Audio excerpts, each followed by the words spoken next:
ರಾಮದುರ್ಗ ಪಟ್ಟಣದ ಹೊರವಲಯದಲ್ಲಿ ಭೀಕರ ರಸ್ತೆ ಅಪಘಾತ. ಟಾಟಾ ಏಸ್ ಗೂಡ್ಸ್ ವಾಹನ ಹಾಗೂ ದ್ವಿಚಕ್ರ ವಾಹನಗಳ ಮಧ್ಯೆ ಡಿಕ್ಕಿ. ಸ್ಥಳದಲ್ಲೇ ಗೂಡ್ಸ್ ವಾಹನ ಚಾಲಕ ಅನಿಲ್ ರಮೇಶ್ ಬಿರಾದಾರ್, ವಯಸ್ಸು 21 ವರ್ಷ.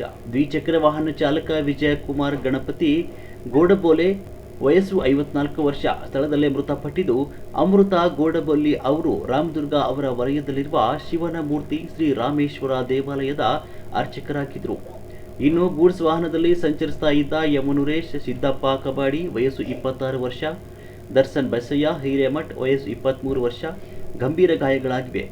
ರಾಮದುರ್ಗದ ಸರ್ಕಾರಿ ಆಸ್ಪತ್ರೆಯಲ್ಲಿ ಚಿಕಿತ್ಸೆ ಪಡಿತಾ ಇದ್ದಾರೆ. ರಾಮದುರ್ಗ ಪೊಲೀಸ್ ಠಾಣಾ ವ್ಯಾಪ್ತಿಯಲ್ಲಿ ಈ ಘಟನೆ ನಡೆದಿದೆ.